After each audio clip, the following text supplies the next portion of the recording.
নমস্কাৰ, আজি মোৰ ৰেচিপিটো হৈছে বাঁহগাজৰ খৰিচাৰ আচাৰ। এইখিনি বাঁহগাজ টেঙা কৰিবৰ কাৰণে পানীত তিয়াই থোৱা হৈছিল আৰু এতিয়া মই চেপি এখন চালনীত ৰ'দত দি দিম।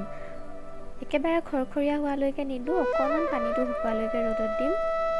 এই বাঁহগাজৰ আচাৰ দুই ধৰণে বনাব পাৰি, একেবাৰে খৰখৰীয়াকৈ শুকুৱাইও বনাব পাৰি, নতুবা পানীটো অকণমান শুকাবলৈ দিও কেঁচাকৈ বনাব পাৰি। মই আজি পানীটো অকণমান শুকাবলৈ দি কেঁচাকৈ বনাম। এয়া মই ৰ'দত দি থৈছোঁ।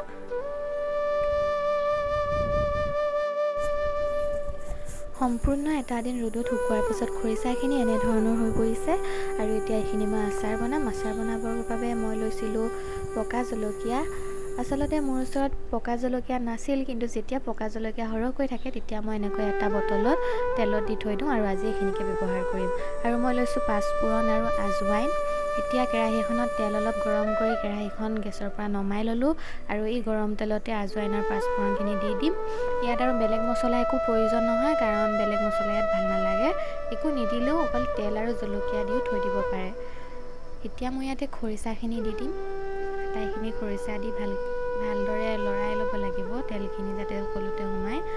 আৰু খৰিচা আচাৰত অকণমান তেল সৰহকৈ লাগে, পিছত মই আৰু অলপ তেল দি দিছিলোঁ ইয়াত। কেঁচা তেলো ব্যৱহাৰ কৰিব পাৰে, যদি কেঁচা তেলৰ গোন্ধ ভাল পায় তেন্তে কেঁচা তেলো ইয়াত ব্যৱহাৰ কৰিব পাৰে। এতিয়া ইয়াত মই দিম হালধি আৰু আন্দাজ অনুসৰি নিমখ।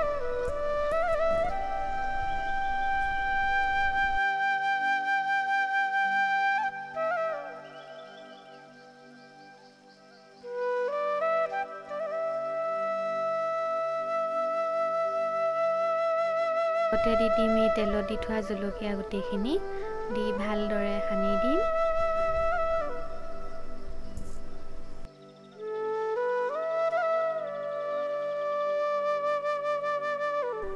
এয়া আমাৰ খৰিচা আচাৰ তৈয়াৰ হৈ গ'ল, অতি সহজতে আৰু কম সময়ৰ ভিতৰতে। খৰিচা আচাৰ বনোৱা পদ্ধতি বিভিন্ন ধৰণৰ আছে। মোৰ এই পদ্ধতিটোনো কেনেকুৱা পালে আপোনালোকে জনাবচোন। আৰু এনেদৰে সানি ভালকৈ বৈয়ামত ভৰাই কেইদিনমান ৰ'দাই থাকিব, তাৰপিছত চাব এই আচাৰখিনিৰ সোৱাদ বহুত ধুনীয়া হৈ পৰিব। এয়া মোৰ আচাৰ তৈয়াৰ হৈ গ'ল আৰু মোৰ ভিডিঅ'টো যদি চাই ভাল পালে তেন্তে লাইক, কমেণ্ট, শ্বেয়াৰ কৰি দিব। মোৰ ভিডিঅ'টো চোৱাৰ বাবে ধন্যবাদ।